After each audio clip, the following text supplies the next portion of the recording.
Assalamualaikum warahmatullahi wabarakatuh. Saya dari kelompok 1 ingin mempresentasikan sejarah hukum agraria yang beranggotakan saya dan teman saya Oktavitnya. Yang pertama, sejarah hukum agraria sebelum UU PA.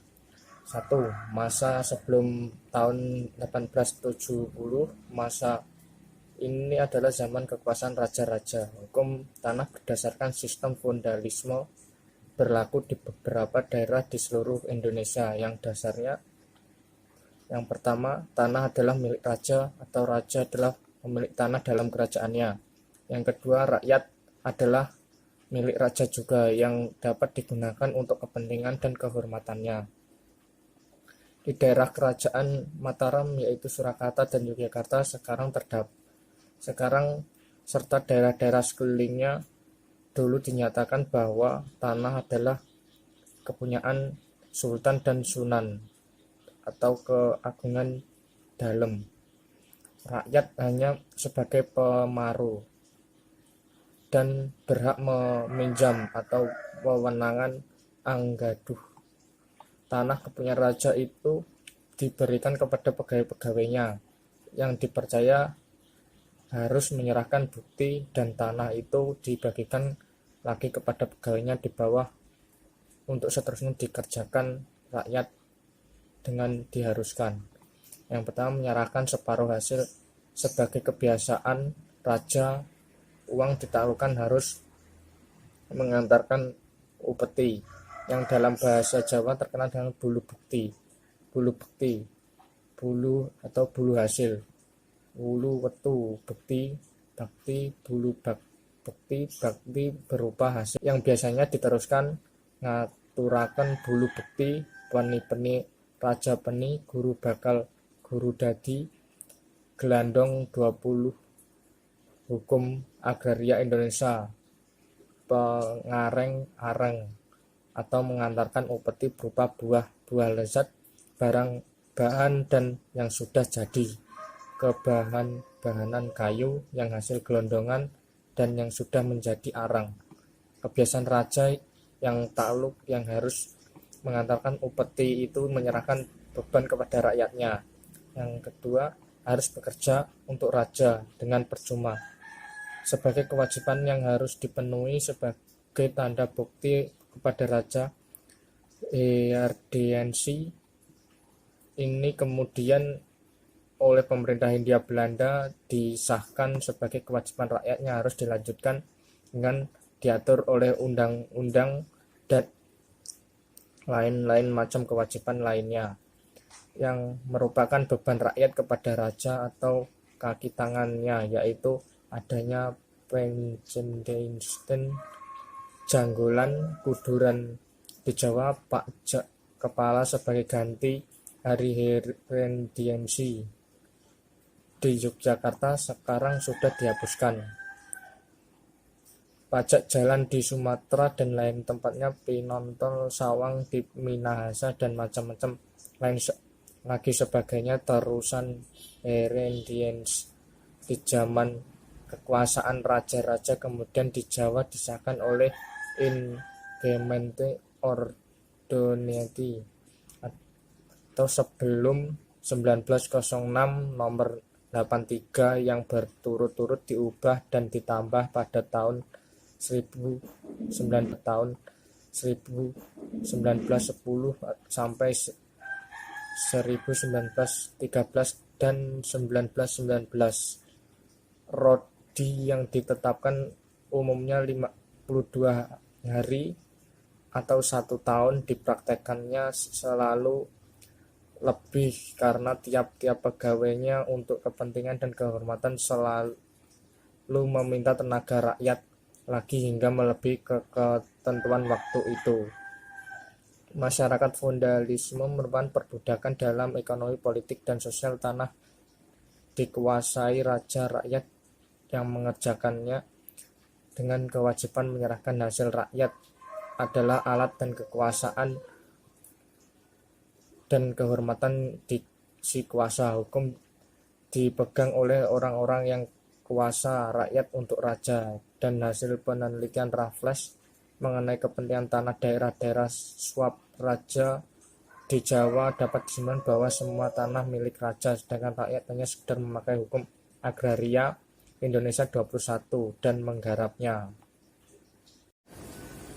Yang kedua, masa sesudah tahun 1870. Pada masa ini, cara pemerasan langsung oleh kekuasaan pemerintah kolonial dengan cara-cara perbudakan di luar batas peri kemanusiaan, di mana dipandang tidak sesuai lagi dengan zaman yang sopan. Di negara Belanda pada masa ini timbul dua aliran. Pertama, golongan liberal yang menghendaki cara yang baru supaya pemerintah tidak lagi menjalankan pemerasan dan pemindahan yang langsung seperti yang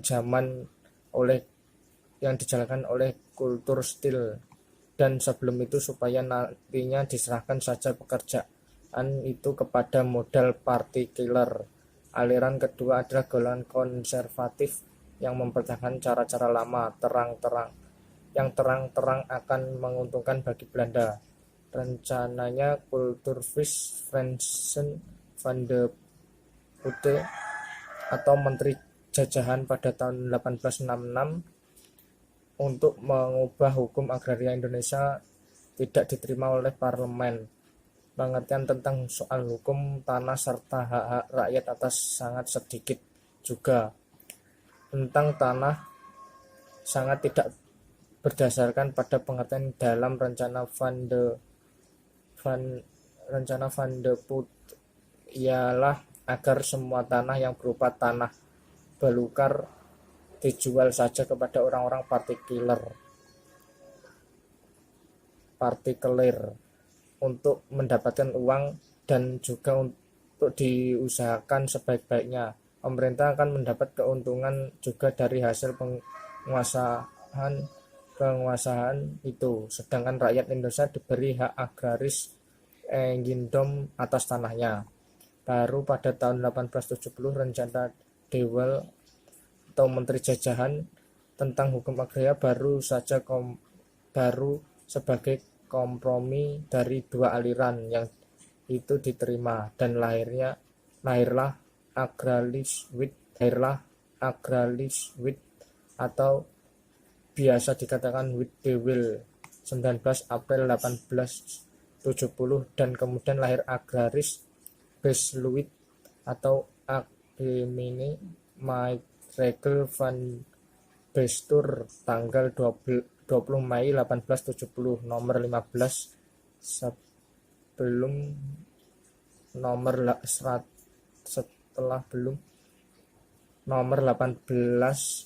nomor 118 diubah dan ditambahkan dengan 1872 nomor 116 sampai 1874 nomor 78 22 Hukum Agraria Indonesia 1877 nomor 196 dan 270 sampai 1888 nomor 78 sampai 1893 nomor 151, 1895 nomor 199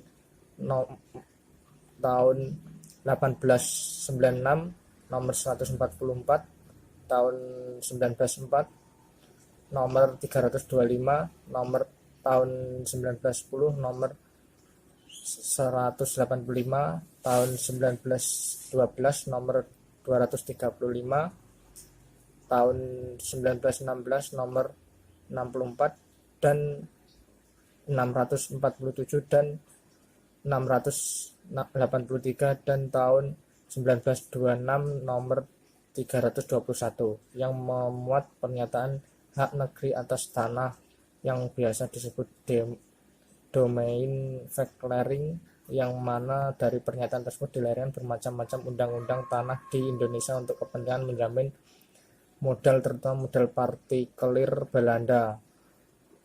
Sejarah ekonomi.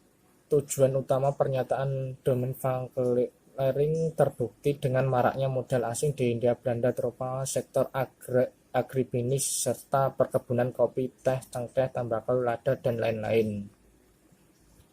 Oke, sekarang kita masuki poin B, yaitu sejarah hukum agraria kolonial. Hukum agraria yang berlaku sebelum diundangkannya Undang-Undang Pokok Agraria atau UU-PA adalah hukum agraria yang sebagian besar tersusunkan berdasarkan tujuan dan keinginan sendiri-sendiri dari pemerintah jajahan dan sebagian besar masih dipengaruhi oleh pemerintahan Belanda.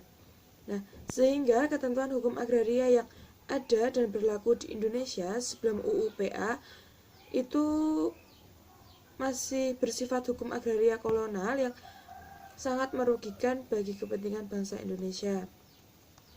Kemudian, dari segi masa berlakunya, hukum agraria di Indonesia itu dibagi menjadi dua, yaitu hukum agraria kolonial dan hukum agraria nasional. Di mana hukum agraria kolonial ini berlaku sebelum Indonesia merdeka, bahkan berlakunya sebelum diundangkannya UU-PA.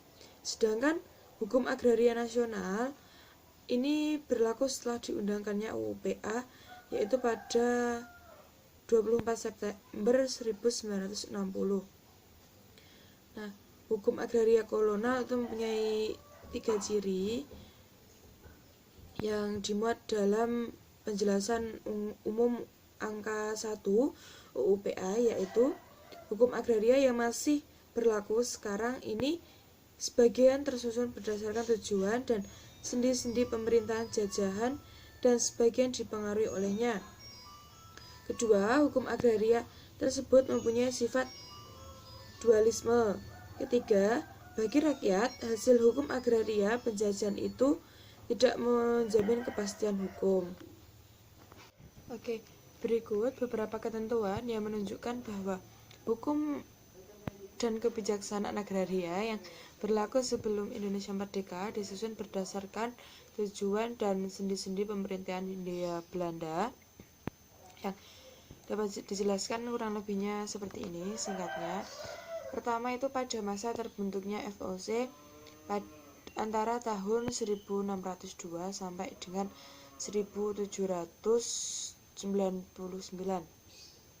Perkumpulan dagang ini dimaksudkan untuk mencegah persaingan antar pedagang Belanda mendapat monopoli di Asia Selatan, membeli murah dan menjual barang mahal, rempah-rempah sehingga memperoleh keuntungan yang sangat besar.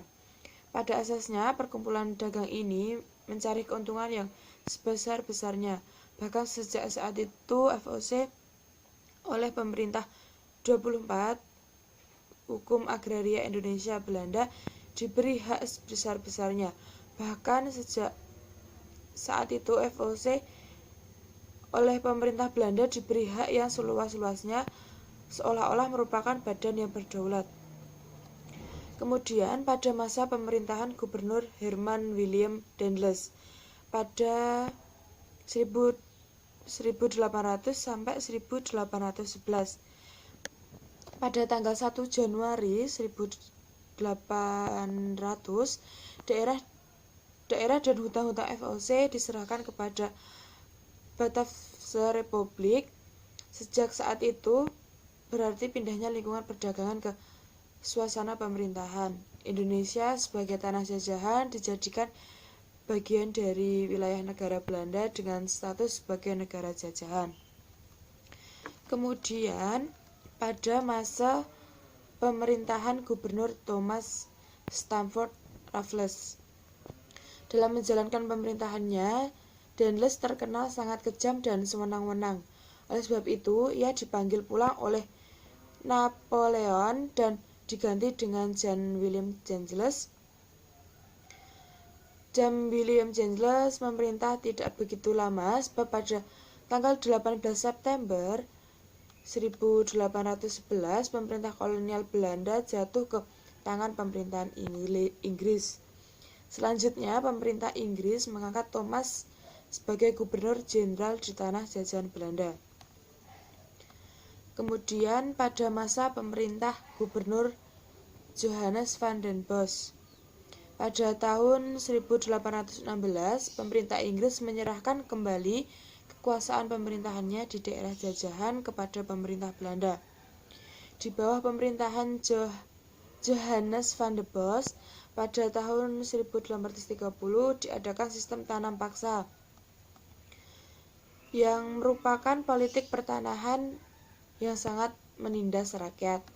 Kemudian pada masa berlakunya Agraris 1870 nomor 55, dalam perjalanan sejarah pemerintah Hindia Belanda di Indonesia terdapat dualisme hukum yang menyangkut agraria barat dan di pihak lain berlaku hukum agraria adat. Akhirnya sistem tanam paksa yang merupakan pelaksanaan politik kolonial konservatif dihapuskan dan dimulailah sistem liberal. Kemudian pada masa berlakunya Agraris 1870 nomor 118, ketentuan-tentuan agraris pelaksanaannya diatur lebih lanjut dalam peraturan dan keputusan. Salah satu keputusan yang penting adalah apa yang dimuat dalam Kolonel Klik Beltsud. Mungkin hanya itu yang dapat saya sampaikan, kurang lebihnya mohon maaf. Wassalamualaikum warahmatullahi wabarakatuh.